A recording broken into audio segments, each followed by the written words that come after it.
Hello, everyone. It's Coach Isaac here. I hope everyone is safe and practicing physical distancing. The junior boy basketball team this year started the season off very optimistic, with many returning grade 10s. Unfortunately, we became plagued with injuries, and with one of our top players, Brian, getting sick, we were not able to compete at a full strength for a playoff spot. Therefore, we did not make the playoffs.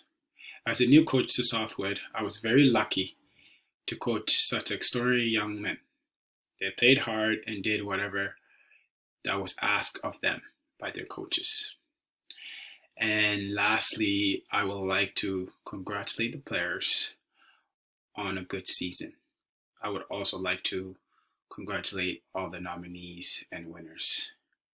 Hopefully, when the restrictions are lifted, uh, players can go out and work on their games. I wish you a good summer and hopefully to see you next year. Take care.